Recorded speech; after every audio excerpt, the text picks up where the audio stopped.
Come on in. Is our audience all loaded? Okay, cool. If you guys, anybody wants to shift in, that would be beautiful because our speakers are kind of on that side of the room, so you can feel free to come in this way a little bit.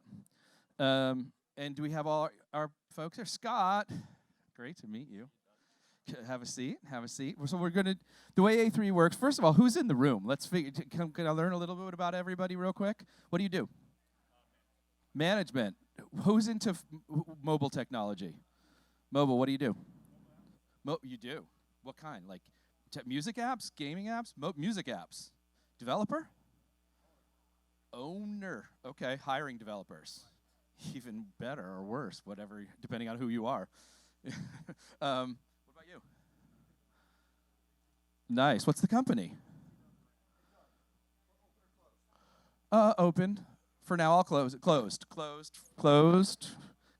by the woman on the right. What do you do, Roberta?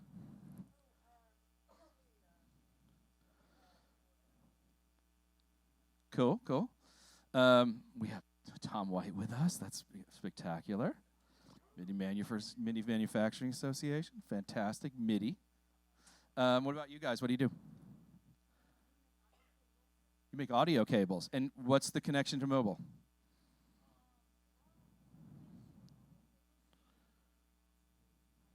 Nice. Is that true, Scott? He'll tell you you're in the wrong session. No, that's okay. It's perfect. Anybody else want to share what they do? What do you do?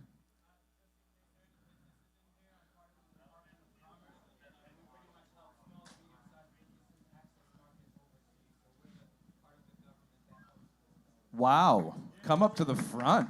You should have your own session. Everybody out again. Ethan, you left. I thought we were going to start with you. Oh, no, I'm just holding this. It's okay. So the way A3E works for people, anybody been to A3E before already? You've been here? Okay, no, great. I love that. New audience.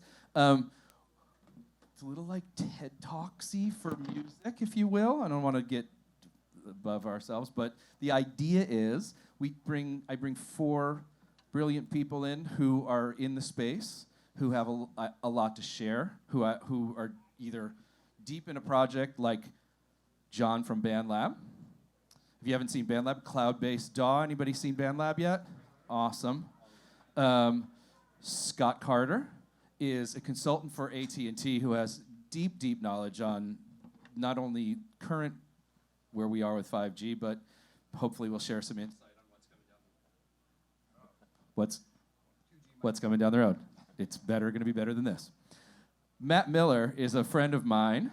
We have known each other now for a couple years, I think, right? Yeah. We're actually in an accelerator program together in Nashville, and he has a company called Audiobridge that is doing some amazing mobile work, and I thought, God, 5G must be deep on your radar right now. So he's going to be coming up and showing you Audiobridge and some interesting new technology they're working on to make almost AI stuff that's going to be quite fascinating. And then Yitian Zhao, he is the CEO of CME, for people who know CME controllers. He is also the CEO of ReClouder, and you're here, we'll be talking ReClouder today, right?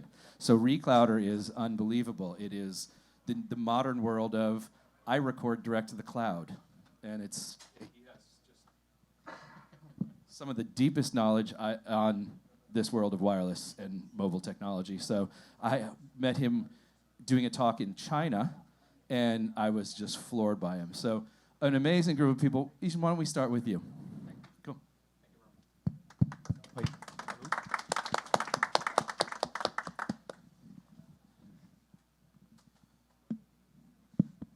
Hello. Hello, everybody. Thank you very much. I'm Zhao from CME. I'm the founder and CEO of the company. Today, I introduce our new development to you. It's called the ReClouder. Actually, the ReClouder, we say, is a hybrid recording solution with cloud audio services. It is developed for the live recording, or music practice, or education, or broadcasting, or maybe vlog market. First, we talk about who needs recording. So I think everyone here, you record a lot. But also for some other people, they record. So 2 years before, as a company in China, we sponsored a Chinese bass player. He wrote a very good songs, and then he played first time with his band in the live house. Then we sponsored that performance, and the show was just amazing. But I asked him why you didn't record this performance. He said, okay, I cannot afford to hire an engineer and rent multi-track equipment to record every show. So I only can do few. So we feel that's very sad because his show is really great. So we just miss that live performance recording version forever. We cannot get it back. So we thought probably we can do something for him. And that's why finally the ReClouder was born. Today's recording software is getting simpler and powerful. But for multi-track live recording, it's still very complicated. You need somebody to help you. So we are in 2020 now. The advanced technology allows us to create a new concept called decentralized concept of multi-track recording. First, in this solution, we use Bluetooth mesh to link multiple ReClouders as an unlimited wireless recording network.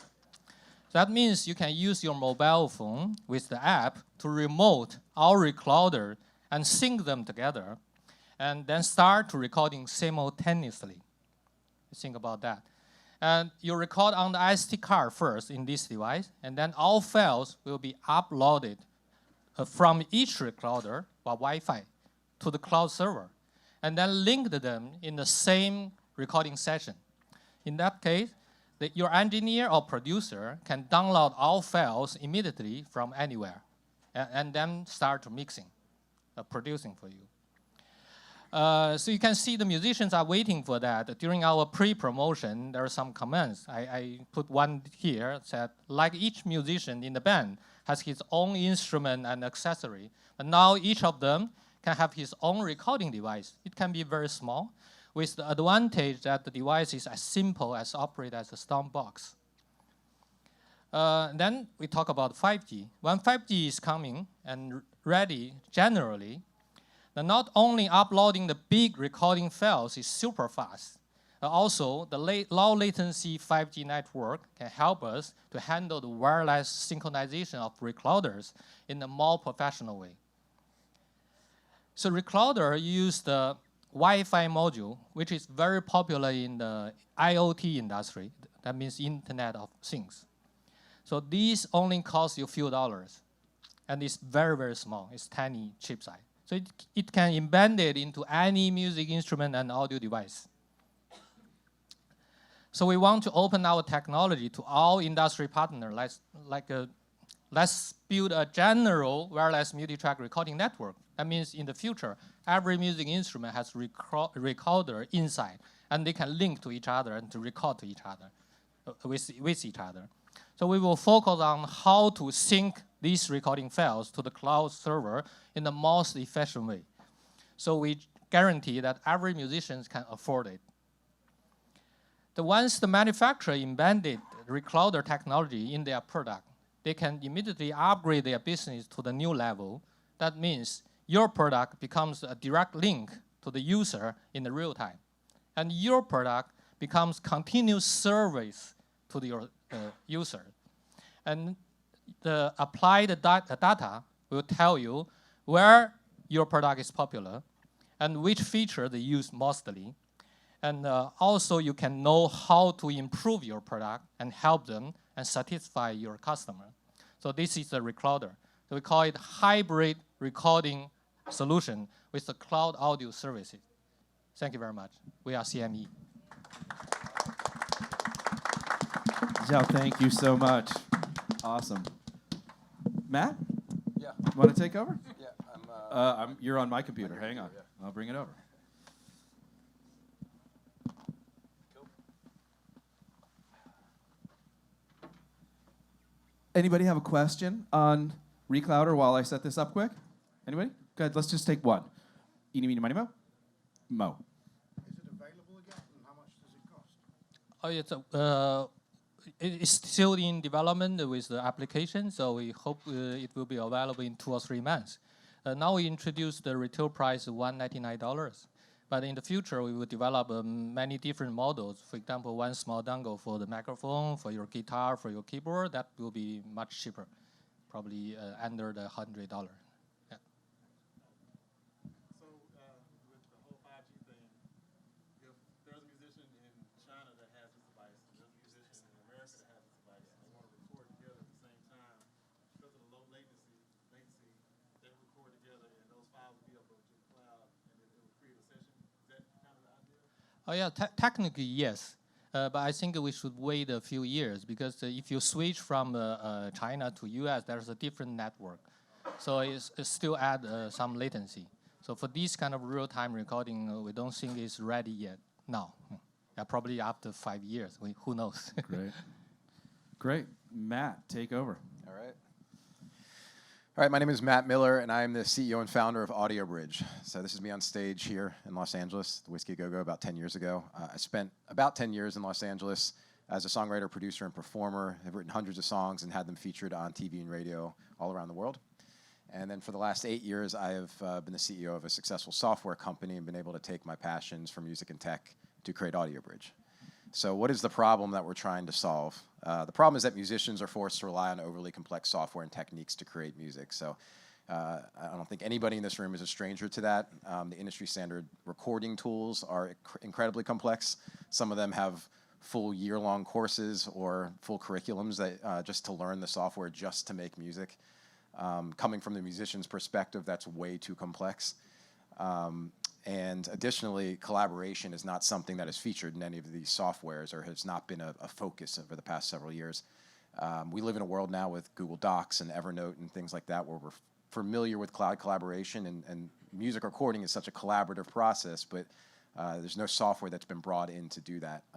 Additionally, as we talk about 5G today, there's been challenges when you're trying to transfer files back and forth, and so as technology's improved, the world has gotten to a place where it's actually enabled now. So what we've created is Audiobridge. It's a mobile music recording and collaboration platform where people can create full multi-track sessions from their mobile device, invite anyone from anywhere in the world with a data connection to instantly collaborate. So you record a track on your phone, pops up on their phone, and vice versa. So we've been live for a little over a year, and we're getting hundreds of hours of audio recorded on our platform now, so it's been going well. People like it. We've been able to build a nice solid roadmap, understand what people like, what they don't like.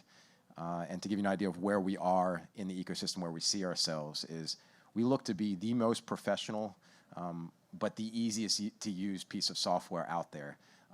You can see that we are on putting ourselves in the professional. We're working towards being as professional as something like Pro Tools, but easier than anything else out there. So you might wonder, how is that possible? It seems to be a bit of a dichotomy. And like I said, I think modern software technology has gotten us to a place where it's more realistic than ever.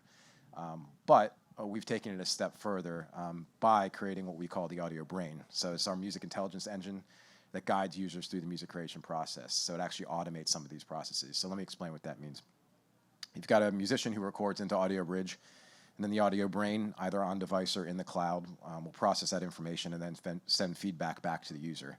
So a practical example is if you're a singer in a recording studio and you're singing a track and you're off pitch, the producer or engineer in the studio is going to tell you to either redo the take or you're going to apply some pitch correction or auto-tune.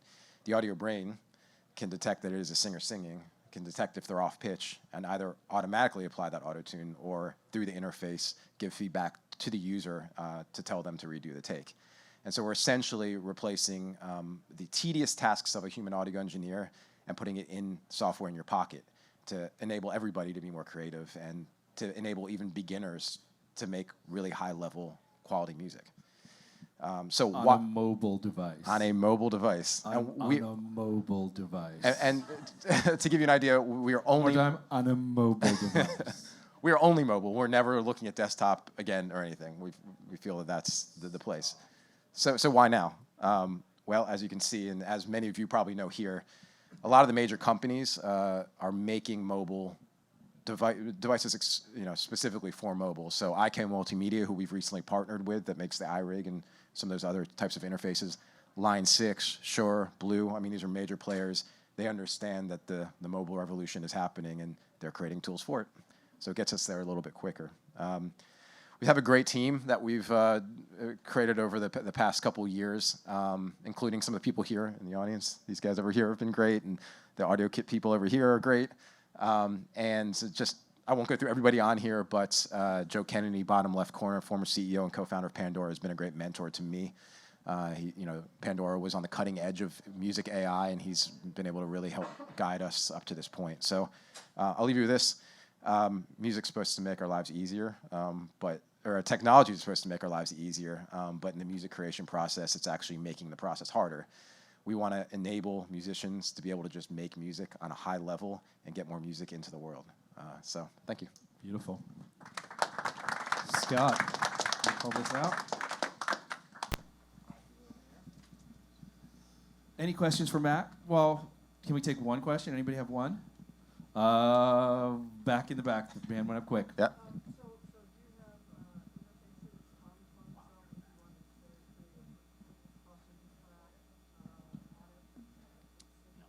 Yeah, so right now it's basically an audio recorder, but we will have, so it's on iOS exclusively, and iOS has ways to interact with other apps, IAA, audio bus things. It's probably, you don't need to know the technical reason, but you will be able to use other apps from your phone to be able to create the music. So we're not building those instruments and those types of interfaces ourselves, but it will be enabled to interface with them. So, yeah. Great. Scott, take over. Thanks. There's a lot of buzz about the room next to us, so I'm hoping we can really get something, putting our hands together and some whooping in here, because there was buzz out in the room about They're A6. nutty over there. It's crazy. I know. MIDI bunch. So, It's Tom. It's the MIDI bunch. Sorry, man. I'm here.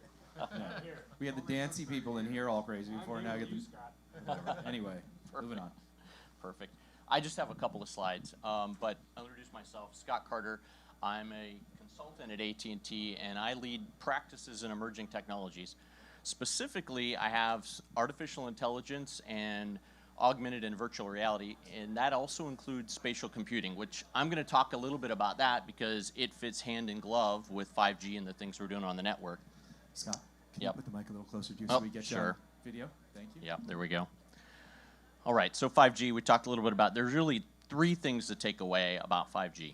It's faster, which I think you can understand that. In fact, it's 100 times faster in our lab over average LTE speeds. So you're going to see some significant speeds, but you knew that already. What you might not have known is the importance of, and it was brought up here, I think, already, the responsiveness and consistency of the signal that you have. That's going to be super important as you're trying to do collaboration, and collaboration is huge, going to be huge on 5G, and it's going to be something I'm going to talk about too. Lastly is mass connectivity. So you're going to be able to have, normally I think an access point, Wi-Fi access point has about 250 connections to it before you got to put a new access point in. With 5G, we can have millions of devices potentially in the future on a single access point. So that means you're going to have a lot more data, a lot more people in one area. So if you go to a stadium today, you recognize, oh yeah, my phone's not working all that great because you've got thousands, hundreds of thousands of people in one place. In 5G, you're not going to have that problem anymore. So those are the three takeaways on 5G. There's actually a few more things, and we can get in when you have questions on that. But I saw a slide earlier up here that that was showing sort of the platform moves in the IT area where I come from. You know, we started with computers that filled up entire rooms, you know, back in the 40s. And then they moved to more desktop sizes and then ultimately to laptop sizes. And we started doing more with those things. So once we got computers moved out of room size and into your laptop size, we did more. And in fact, then when you got to your BlackBerry, if anybody remembers those, you started using email. And then you started saying, well, I want to do more than just email. So then we had iOS, and then we had tablets with bigger screens, and all these things kind of shrunk down. But we always found new things that we could do with these devices. So the new era is going to be in spatial computing.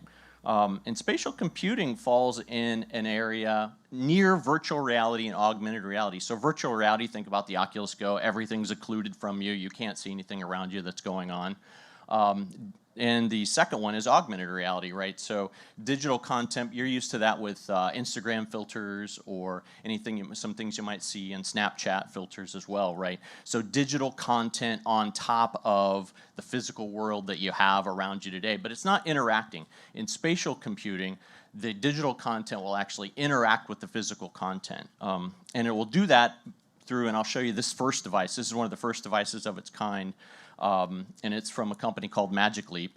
It's actually a device that's in market today. We started selling it about August of last year, so it's a relatively new. It's the first device. This is a Wi-Fi only device, but it's the first step to spatial computing and getting to the 5G network. You'll see a 5G device of this in the next year or two as things continue to process. You'll also see, you can see this device up here in the upper corner.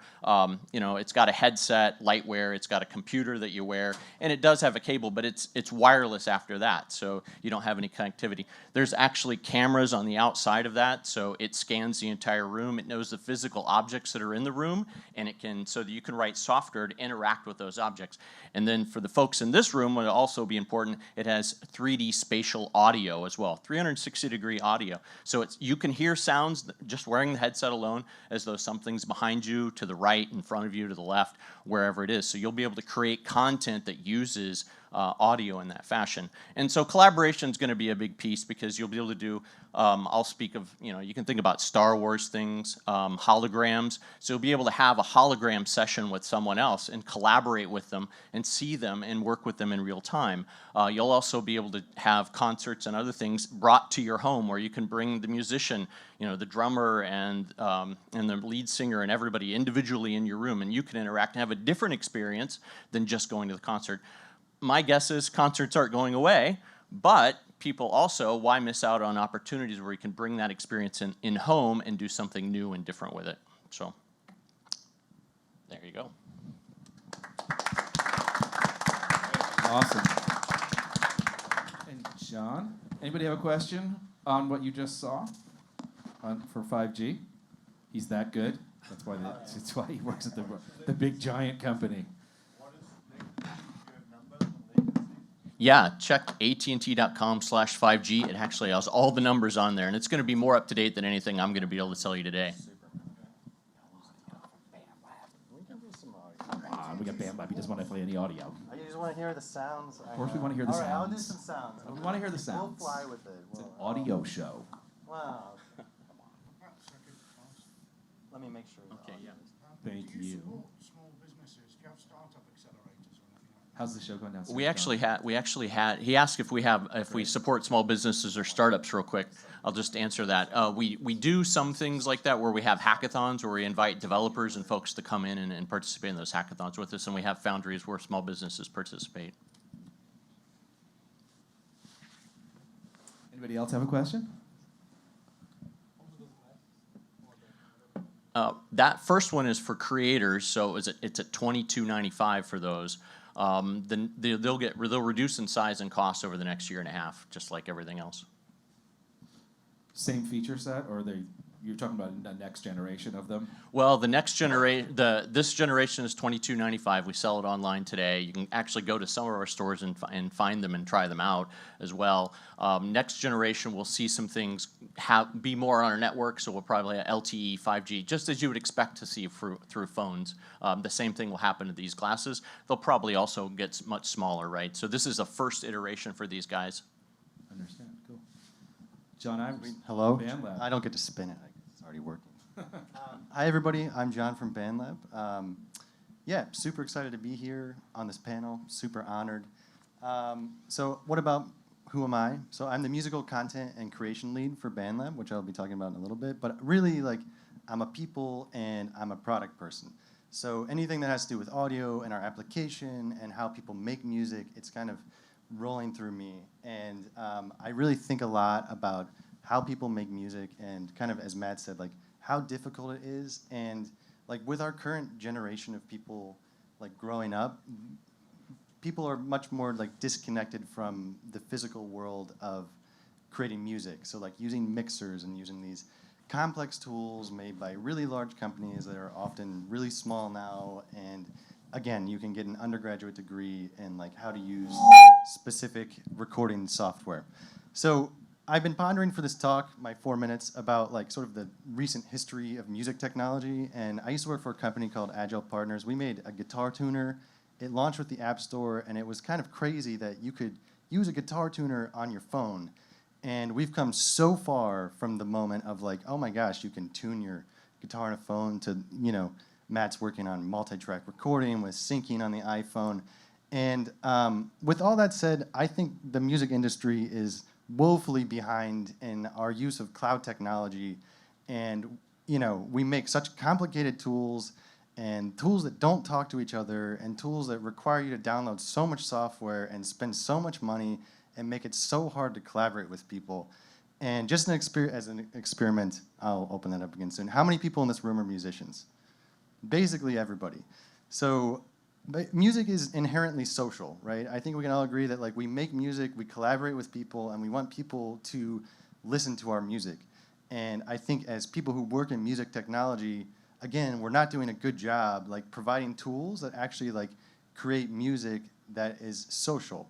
So enter Bandlab. Bandlab is the all-in-one social music creation platform. And that's a complicated saying, but basically what it means is it means that in one place, which is kind of like the cloud, you can create music and share it with people and collaborate with people. So we have an online DAW that works in Google Chrome that allows you to do things like multi-track recording, add effects, effects automation. We have tens of thousands of audio loops, hundreds of sound banks, hundreds of effects presets. You can do things like real-time collaboration on the web platform.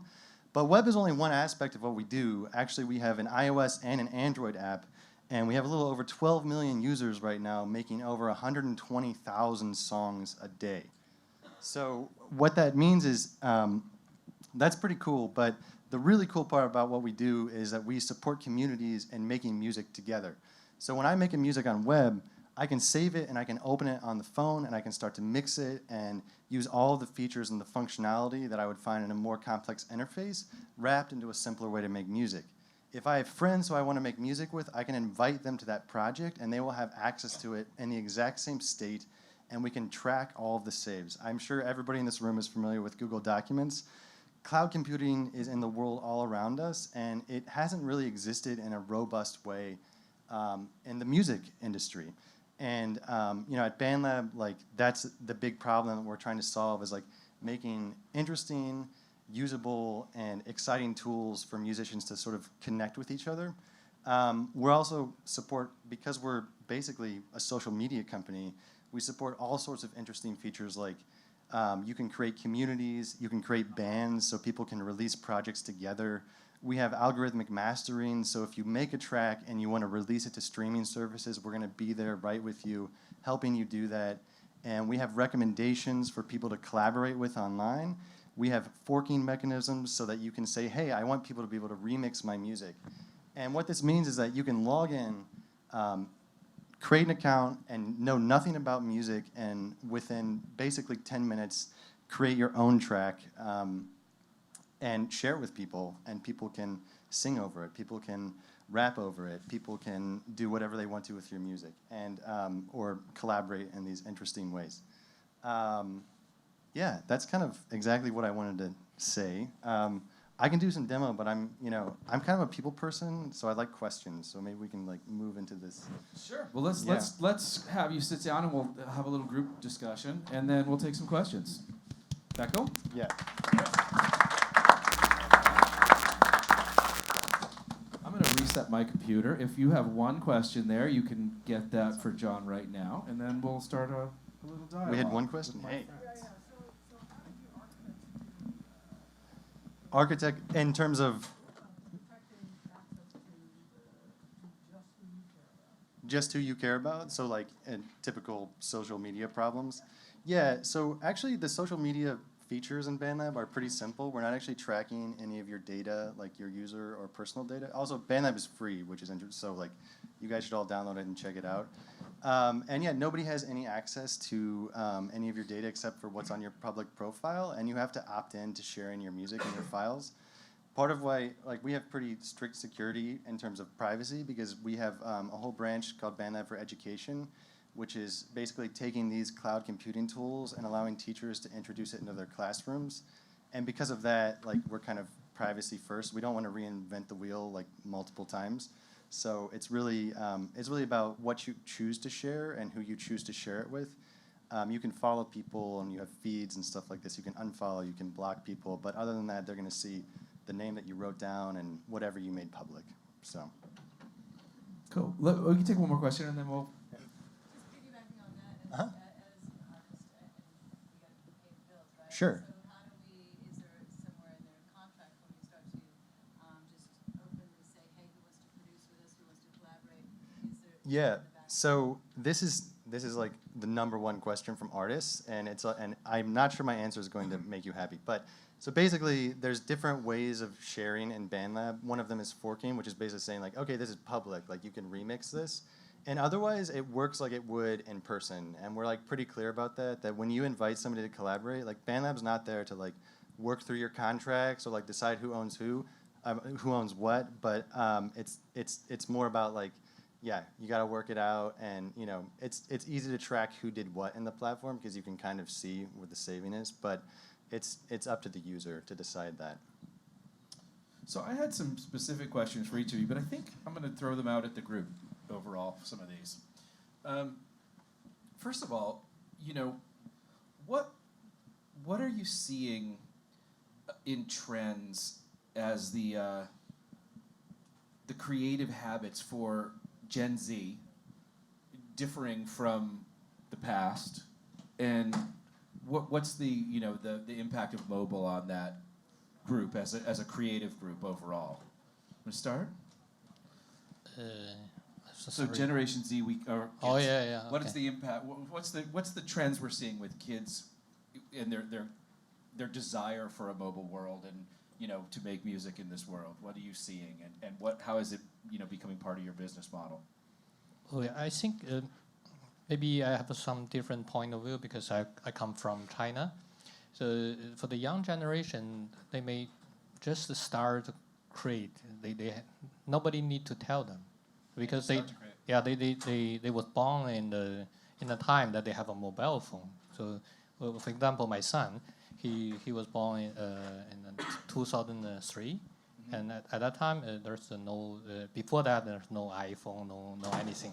But it's, when he knows something, he already has a phone. So they just start to create. So it's like the born wisdom together. So that's what. So they're what I would call a digital native. Yeah. Right. They're native to this world, and that's the audience I'm interested in talking about some. Yeah. What do you see, Matt, in your user base? Is it what is the demographic skew, and what are the trends of the different demos you see? Yeah, it's interesting. I mean, we actually have a pretty. My assumptions were wrong. I always thought it was going to be completely young people, but it's pretty widespread across all age groups. But I do think long term, as we get a little more advanced with it, the younger age groups are going to be the ones that are going to adopt it because they're going to be used to the challenges. That it's not really the challenges, the intuitive nature of recording and getting comfortable with knowing that you can make something fully professional from a device. Yeah, they're not bothered by the stereotypes of the past. Like that's a huge shift in creativity right now, and I'm sure it plays really well with all of you, and particularly, the two platforms for actually making music.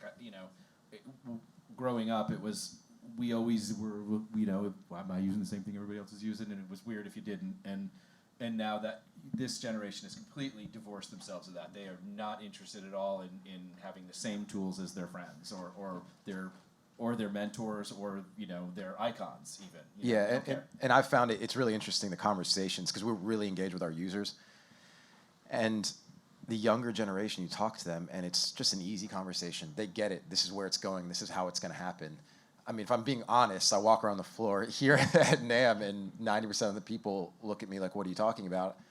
Either because this is the way it's always been done, and they've got a business to run, or it's not there, or I don't know. Maybe to me that's just kind of been the general trend of the music industry. Is sometimes they can't see it until it's right in front of them. So I mean, not trying to talk bad, but I do think no, that it's real. What Yeah. do you see, Scott? I mean, you guys sort of track the demographic of all this, activity on these various size bandwidth pipelines. I mean, I think it all goes back though to the user experience, and people are people. It doesn't matter whether you're young or old.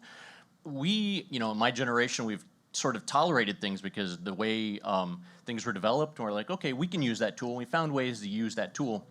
People aren't tolerating that anymore. They're like, we know there are better ways, and I'll go find a better way. I'll go build it if it doesn't exist today, right? That's most of the people in this room. Yeah, that's a super interesting perspective on it, because you're absolutely right. Like, my age we just feel so lucky to have these things that we're, if it sputters or whatever, Right. It's fine with me. I'm good, But no, that's different. And to the digital native, they demand it functional and I they think don't know the other thing is, like these two guys here talking about collaboration, I think that's what people want to do. They want to come together and collaborate. And so we think that our technology, the network, some of the stuff I showed in spatial computing today, removes those barriers to entry for people that may be separated by miles and miles and can't get on a plane or can't drive their car that day, to just get online together and jam and do it in like real time, as though someone's right in the room with you. John, same. Speak particularly to the collaboration element. Did you see that being skewing to a certain demo, or is it across the board? Not really. Actually, like I would say, first off, like the demographic of our app is pretty young, and it's pretty Android first. But we have a lot of our deep collaborations actually with like our older demographic, with like this idea of bands, which is not in Gen Z's mindset in the same way as like collective action or like working with our friends. But yeah, the thing that interests me most about the Gen Z generation on Bandlab is like thinking about how they listen, because I think they listen differently because they're digital natives. And so things like lo-fi hip hop, where the fidelity of the sounds, or like re-recording samples through the phone speaker into the phone microphone to get this certain sort of like aesthetic, like digital lo-fi aesthetic, and streaming it, which is something we do on Bandlab. You can just like make music and stream it. And yeah, I think that it's interesting just like viewing how the listening and the creative practice and like the sound preferences kind of like change over time, and like definitely like within our application, and like how the genres are melding and bending a little bit like with that generation. I think like really rapidly. Yeah. Interesting. Scott, when we talked on the phone, you were talking some about hardware, front-end hardware for minimizing the load in mobile devices. Is that something we can talk about in here? Yeah, it's something that we're doing. It's part of 5G. It will be something we're doing some things now, and there'll be lots more in the future where it's called multi-access edge compute. We call it MEC because we're an acronym company by name, so everything has an acronym. So MEC, M-E-C, is something that you'll see. And in 5G, what we can do is we can separate the traffic out. So we can see data, and we can see the types of data that it is, and we can bring the MEC device closer to the edge, closer to the content creator.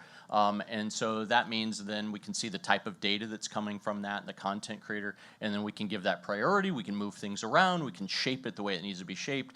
If it does, it can be offloaded to a local network, so if that's necessary. So I would see, the MEC and the multi-access edge compute may not be something that you may see yourself. Most businesses will have it. It's a way to sort of offload content from the things that the device may have to do.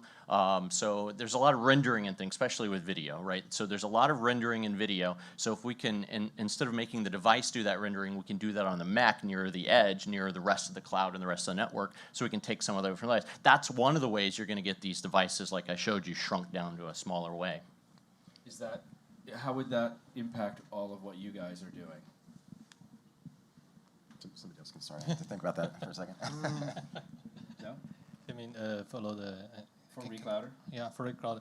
So we thought about the technology evolved, and it's like why we create ReClouder but not the mobile app, because it's a different generation. We thought, for example, the Wi-Fi world is for the computer, laptop, but then we have a 3G, 4G, then the mobile phone getting popular. It's much powerful, but for the 5G or even 6G, so will we stay on the mobile? Maybe not, because the 5G, the one most advantage things is device to device or device to cloud. So maybe the device is only do a few things, or most important things, and then send everything to the cloud because it's so fast. You don't need to have a local computing things, everything in your mobile, because mobile is doing too much things now. You get the message, you get Facebook, you get a call, you get whatever, you get Instagram. So maybe for the special thing, now you see the camera, video camera, it's already go to the cloud. Never go to your mobile or your computer, right? So it's same thing for every detail, small things. Probably there's a smart device and go to the cloud, and the cloud do the computing for you. So it's maybe in the real time. Who knows? So yeah. So this one can be cheaper, and cheaper, easy and easy, and then it's changing the whole world. That's from our point of view. Interesting. Yeah. Yeah, I mean, I think aside from the obvious ones where, higher quality audio, like for us, the collaboration aspect is obviously goes through the cloud. So the higher resolution, the bigger the file, and even a couple seconds difference. I mean, people are used to things being so instant. So it would make a better user experience. But, to your point, I mean, I'm also thinking, there's ways that you can just, the way you code, the way you build an application would change if you had a more stable data connection that was faster. You wouldn't have to do things on the device, which would make the app more lightweight, would make the devices have to do a little bit less. So, I mean, there's so many possibilities if this were to happen. And so, what we're trying to do is always try to stay a couple steps ahead. I mean, that's why I say it's all professional music is going to be made on your mobile devices within 10 years. And it's like, let's skate to where the puck is going. Not stay on the path that we're on right now. And there's just so many possibilities that open up as this thing gets fast, as the data gets faster, and we're able to process things a little more easily. Yeah, I'll be quick. There's just like the speed of the networks and the connectivity. There's a few things. This is going to be brutal, but like I don't want to ever use audio cables anymore. Like living in a world where we have digital interfaces that can talk directly to our phones or the recording network and sync all of our things at once. It's like I don't understand why. We're not there yet. I want to be there. Like, I want to have to carry less cables around.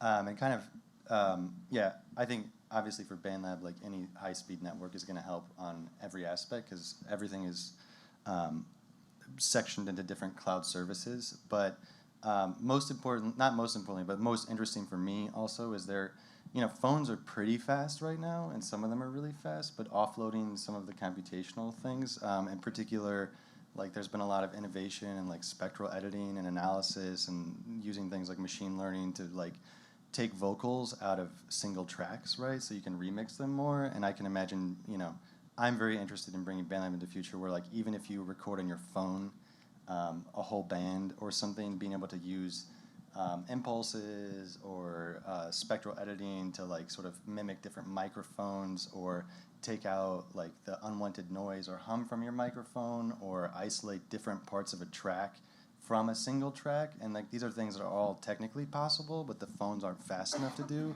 So backloading it to the cloud with a high-speed connection while you're using the app is like a really like viable thing, I think, for the future of just like signal processing. And where are we in time with this, Scott, as far as, that kind of capability? The initial 5G things that are rolling out right now, you're starting to see those, this MEC, multi-access edge compute, we're actually we're skating to the puck here in this case because we're mostly a software-defined network now, and it's something that we've done over the last 3 to 5 years where we moved away from hardware telling us what we had to do so that we could tweak it just through software so we can bring things up and down very quickly to do that. So we're looking to do the MEC in that same way to add that. We're going to make that a software-defined piece. So right now it's hardware-based, but in the future you'll see, which is probably 3 to 5 years, you'll see it all software-based. We may move that up more quickly. Yeah, I mean, what's exciting to me too is that as you all push the boundaries there, that somebody like Apple, I mean, they're going to try to push their hardware, so you're not offloading off of their devices and you're using their devices. I mean, I'm looking at some of the libraries that we're using now, the machine learning libraries. It's really not that hard. I mean, I hate to say it, like what we're doing is not as hard as it was even 2 years ago. And so obviously, if they're releasing the software that's able to do these things, they're going to want to release the hardware that's able to sort of process them faster too. So to me, the exciting part, because I'm not developing either the hardware or the infrastructure from a software developer standpoint, you're going to be pushing the ball in one way, and then they're going to want to push to keep up, and then we're all going to benefit from it. That's on you. That's, I guess, so it would double the impact of it then. It's one so, won't detract from the other. It's really fascinating. Some questions from the audience. We have another 5 or 6 minutes. I'm going to take some questions, make sure we get everybody covered. Hang on, let's start here. How do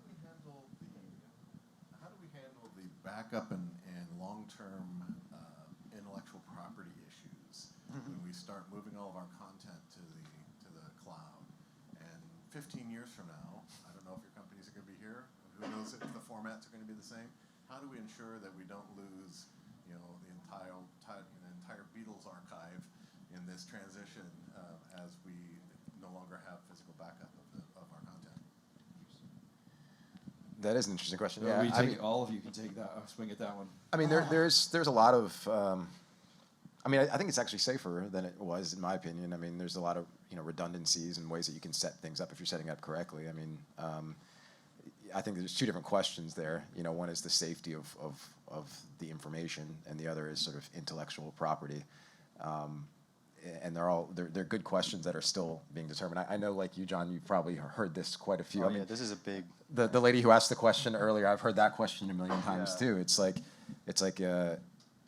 and as a recording platform that's actually has people making content that we're saving to our cloud, it's an important question. But we sort of take the route that you all have taken. Is that when someone's using Pro Tools or something like that, like nobody asks a question to Avid, like who owns the stuff that's recorded on Pro Tools. That's up to the individuals. But I think it's something that's definitely going to need to be addressed more deeply as we handle the data, more and more data as things move forward.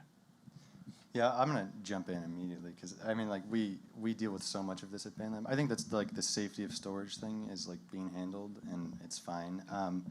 IP is like maybe it's like a radical view. Well, first off, you have to think about how musicians like actually make money, and like thinking about, and I think like making money off of IP in music is like a really antiquated like way. My personal opinion at this point. And I'm sorry. I mean, like like modern music is based on samples. Like this is like sample-based music, and it's and It's a very honest. This is my personal opinion. Yes. I don't know if this is It's an important question. It's an important question. And I think that like selling albums, like is that a viable way to make money, or maybe allowing access to your samples so people can remix it, but also like I want to personally like support artists like directly in their creative process, and like as we move away from like the record industry and like record labels and move direct to like publishing to streaming, like that lessens the importance of IP and because you want more people to access as much content as possible, and if you're a small artist, you're gonna make more money giving your music away for free as much as possible and having people come to your shows, because what you create and what you record, what you record is like part of what you're, so. I mean, I think though, what we're doing, I don't agree with that necessarily. I came from the artist background, but I respect, But what I was going to say is that there are other companies doing amazing things in this space, exactly with what you're talking about. I wouldn't consider myself in that space, but I'm looking to partner. Like in the program that we're in Nashville, there's companies. There's a company called BeatApp that's doing blockchain to verify streams on all the streaming services, so people don't lose their music. The labs, They're here. Yeah, they're here. here. And the labs is here too, and they're doing. It's an easier way to make sure that everybody gets credit and track.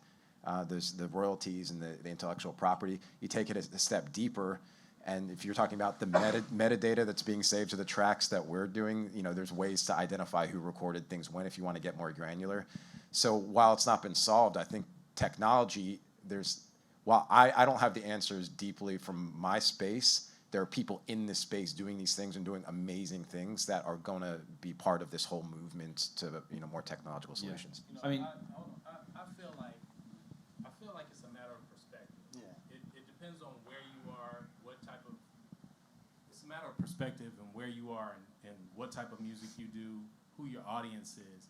But in addition to it being a matter of perspective, it's also like the gold rush.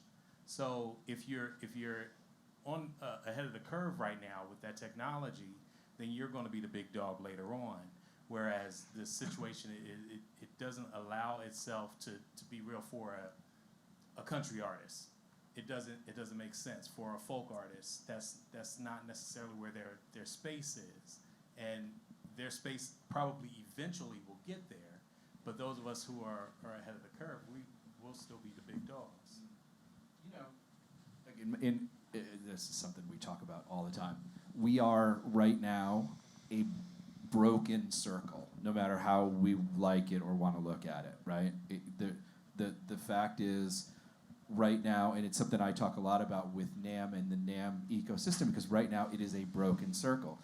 When I came up as a musician, we saved money, bought our first piece of equipment, did everything we possibly could with it to get to the next level, to go buy that next thing or start a small studio or get into a recording studio and make demos, and gradually start to make money with our music, which then funded us to go buy more things and keep growing, and soon we had a home studio and we were able to produce things and blah, blah, blah, blah. And right now we are a broken circle. We can do all of those things, but the money never comes, okay? And it's just bad.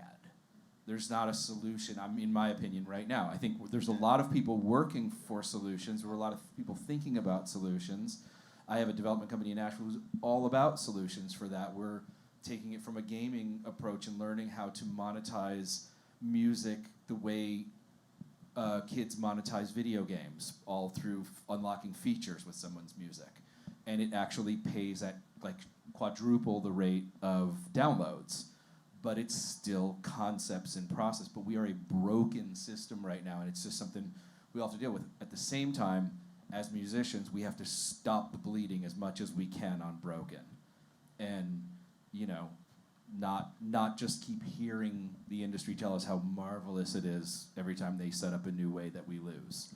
So, and it's something that's really important, and be vocal about it. Well, and that's why I think, as artists, embracing the technological disruptions is important. I mean, when streaming and Napster and all these things came out, the record industry was like freaking out, and we've all seen the statistics. And now they figured it out, and now I'm getting like 0.01 cent per stream for my music. And so they figured out how to make their money back. They figured out how to make their money, but not. So it's another session. But I say this because when we talk about IP, everybody's going to have different perspectives on it. It's not, I don't think, because anybody doesn't appreciate what the problem is. It's that everybody's trying to find a different solution to it and a different way to say, hey, we're not going to go back in time. You're never going to put the toothpaste back in the tube. It doesn't go back in the tube. It's out. So we got to figure out a new way to deal with it, right? And I think everybody's looking for those solutions. I think mobile technology, things like the ability to share your music, create music and share it in a mobile environment, and then figure out how to monetize that opens a lot of possibilities on how to monetize it. So I think everybody's kind of doing it. I mean, from your perspective, what do you see? So we did some research and development based on the blockchain technology. I really believe that can help in the future. You do? First, during your recording, you already put something, tied your copyright with that data. And whenever this data goes somewhere with the blockchain, with the future maybe cryptocurrencies, and you can get it. Otherwise, they cannot use it or they cannot listen it. I think that's a step-by-step growing things. Yeah. So, for example, while we create a ReClouder, because you have your own device, so you record things as your music. So it's tied up in the file and upload to the cloud. Whenever this one streaming or somewhere, it has your mark, like a watermark inside. That's the future. So we think for the mobile is same. So once the musician recorded and sent to some engineer, they use the mobile, they use the Bandlab, they produce it. They also have some mark inside. So everybody owns that. But today, maybe there is only in the general platform you can listen to music without this technology inside. But in the future, I think that the blockchain can really help these kind of things. Right. Yeah, that's my point of view. Yeah, we're going to be doing an amazing session on blockchain, just so you know, tomorrow, end of the day, there's a killer one. And BTAP is here, and they're just crushing it right now. And DDEX is here, and Barbara Bickham is here. It's a great group of people here. I think we have to wrap up for this one. Can we give a great round of applause before everybody goes? Coming in right now is where we're going to get real deep in the A3 world. So we've got a company coming in right now. These two fellows are neuroscientists, and they have developed a technology that can actually read the dopamine levels of your music and give you concepts and suggestions based on neuroscience of where music starts to impact people emotionally different ways and how it can impact them better or worse. Great sound designer and another great music therapist. So this is going to be a really deep session on the science of sound and music and how it affects the brain. So stick around for that.